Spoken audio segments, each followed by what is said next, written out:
皆さんこんにちは。ミツバチ経済学の8を始めます。今回は養蜂は世界を救うという少し大きなテーマについてお話ししたいと思います。どうぞ最後までゆっくりとお楽しみください。養蜂業は広大な土地を利用する産業です。なぜならば蜂の収密圏は半径2キロから3キロメートルにも及ぶからです。それは面積にすると仮に半径 2km としても 12.6 平方キロメートルです。参考までに山手線の内側の面積は63平方キロメートルです。これだけ広い面積をたった一つの養蜂場が使っています。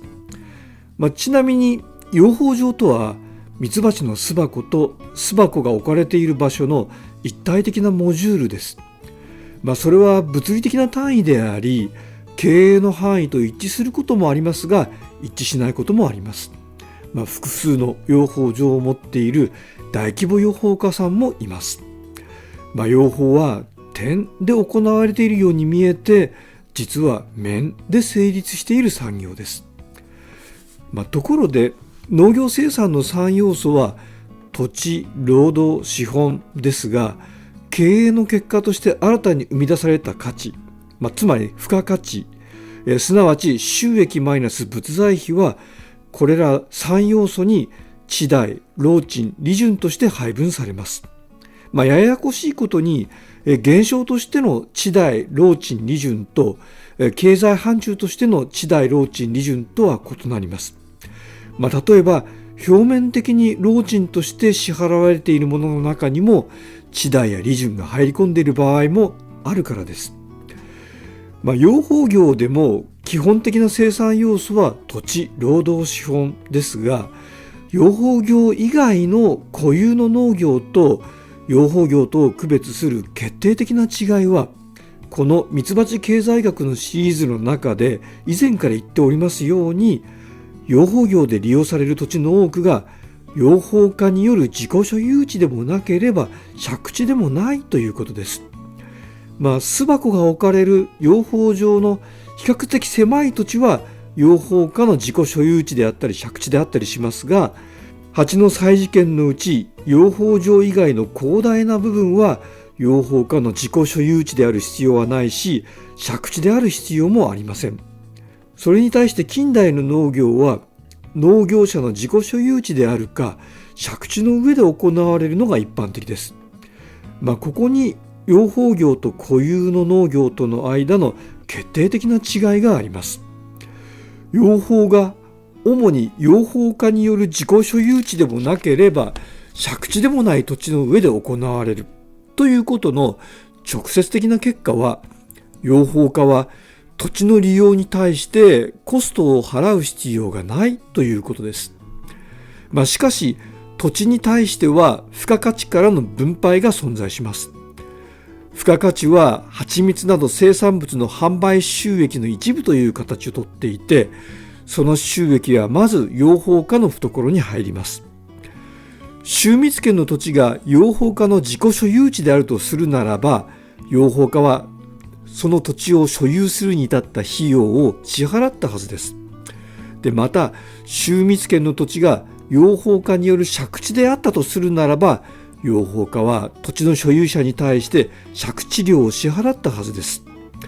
これらの支払いが土地に対する付加価値からの分配分と一致するならばそれは地代です。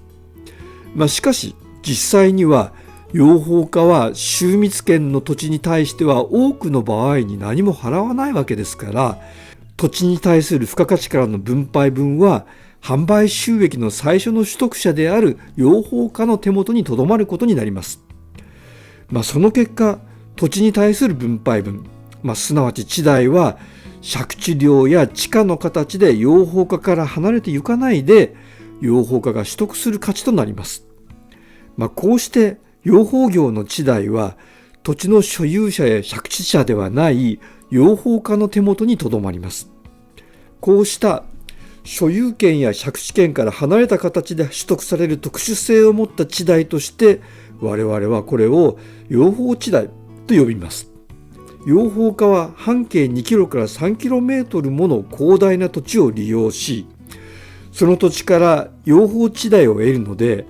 土地の植生や農薬の使われ方、つまり土地利用の在り方に対して並々ならぬ関心を抱くことになります。しかしそうであるにもかかわらず、養蜂家は所有権・借地権を持たない以上、土地利用の在り方について決定権を持ちません。こうした土地を利用していることと土地利用の決定権を持たないこととの間の矛盾、つまり土地の所有と利用との間の矛盾は、今から述べるような3つの形で解決の方向を見出すことになります。一つは、養蜂場という限られた土地に養蜂家が蜜源植物の集中的な投資を行うことです。反対に養蜂場以外の広大な土地は蜜源としては何の投資もなされずに放置されることになります。そして実はこういうやり方は効果的かもしれません。というのも、先ほど収蜜圏を半径 2km から 3km としましたが、実際には養蜂場から近いところに蜜源が豊富にあれば、そこが主な収蜜圏になる可能性が高いからです。わざわざ遠くまで飛んで行かなくても、近場に豊かな蜜源があれば、蜂の主な採餌活動はそこで行われるでしょう。収蜜圏をのっぺりとした均質の空間と考えるのではなくて、蜜源密度の高い中心部とその外にある周辺部とからなる二層の空間と考えるのです。ただし養蜂場が養蜂家の所有地ではなくて借地である場合には、蜜源植物への長期的な投資は控えられるでしょう。借地期間内に回収できない長期投資は誰もやりたくないからです。養蜂家が個人的にできる2つ目は、環境保全への働きかけです。養蜂家は決定権を持たない代わりに社会に向けて発信する立場にあります。今や人類共通の財産ともいえる生物多様性に富んだ豊かな植物層を維持発展させることが健全な環境を保全する上で重要であることを、そして使用される農薬の種類や量の規制について人々に問題提起することは、養蜂経営の持続性そのものにつながっています。ここで養蜂家は経営者であると同時に環境の代弁者となるわけです。ところでここまで養蜂家は収蜜権の土地を借りないという前提でお話をしてきました。しかし近年、後継者不足や高齢化が原因で、地代はいらないから農地を管理してもらいたいという所有者が大勢いる地域が広がってきています。引き受け手のいない農地は最終的に耕作放棄地となります。そうした耕作放棄地は単に放置されるだけではなくて、新しい用途を見出すことが重視されています。その結果、第三の道として、こうした農地を養蜂家が引き受けて管理し、そこにひまわり、レンゲ、クローバーといった蜜源植物を植える可能性と現実性が生まれています。耕作者がいない農地を養蜂家だけではなくて自治体、協議会なども絡んで管理して蜜源植物を植える可能性は十分にありますし、実際にそのような取り組み、実例も国内で見られるようになっています。以下で具体例を整理してみたいと思います。実際の取り組みの一例は Y 県で行われているプロジェクトでして、耕作放棄地の有効活用としてのモデルケースとされています。自治体、大学、JA、企業、養蜂家が連携して耕作放棄地を花畑に再生する協議会が設立され、それがレンゲ、ひまわりなどミツバチに餌を供給する花を植えています。次に N 県では耕作放棄地を蜜源植物でリノベーションし、養蜂活動につなげるプロジェクトのクラウドファンディングが企画され実施されました。で、最後に O 県の事例では個人の養蜂家が耕作放棄地を借り受けて活用し、レンゲ、ひまわり、ヘアリーベッジなどの蜜源植物を植えながら養蜂を行い、地域の自然環境再生につなげる活動を実施しています。以上3例からの結論としては、耕作者や管理者がいない農地でも養蜂家や団体が借りて蜜源植物を植えることは可能であり、実際にその方向の取り組みが日本各地で増えているということです。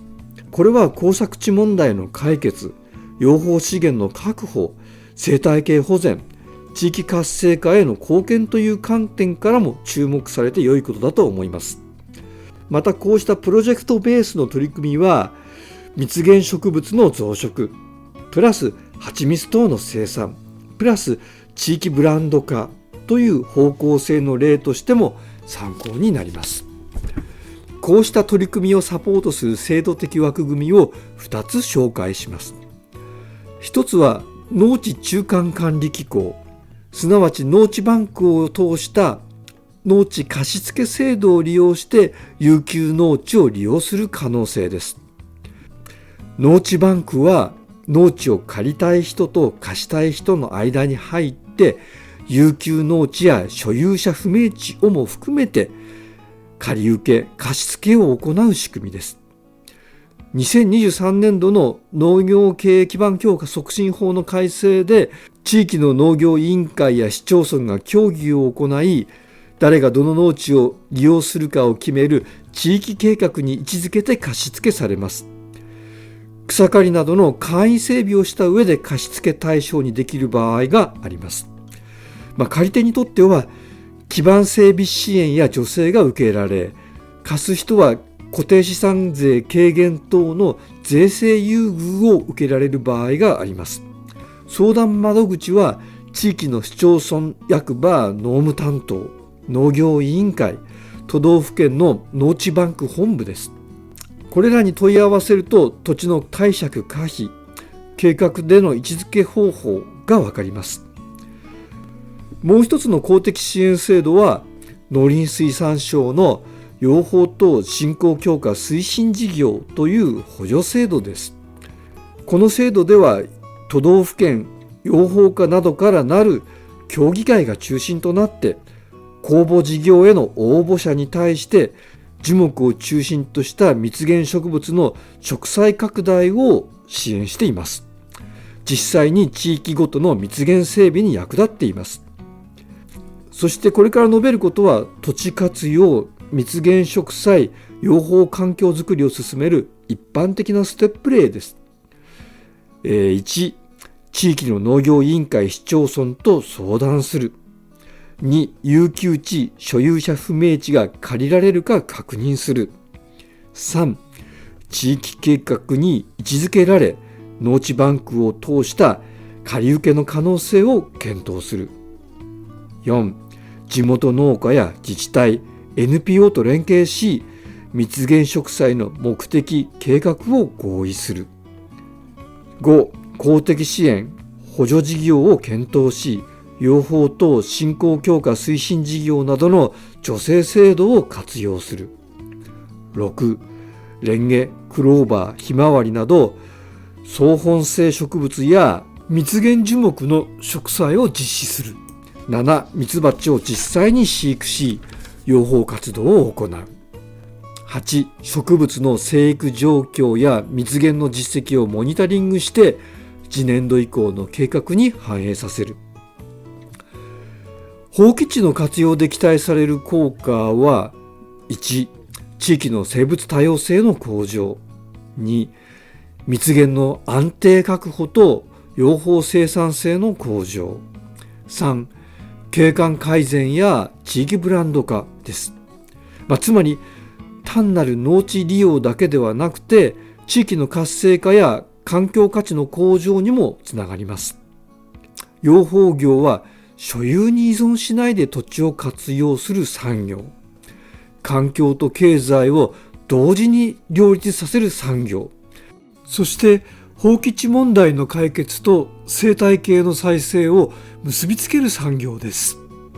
ミツバチは半径 2,3km を飛びます。その小さな羽ばたきは地域を、農業を、そして社会の在り方を変える可能性を秘めています。最後になりますが、今私たちが直面しているのは農地の荒廃、環境の劣化、地域の衰退という問題です。しかし視点を変えれば、放棄地は終わった土地ではありません。それはまだ使われていない可能性の土地です。そこに花を植え、ミツバチを放ち、さらに人の思いを重ねるとき、土地は再び価値を生み始めます。養蜂は小さな産業に見えるかもしれませんが、広大な面積を舞台にして自然と経済を結び直す力を持っています。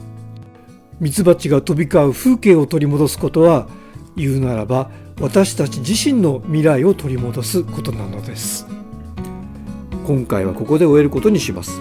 最後までご視聴いただきありがとうございました。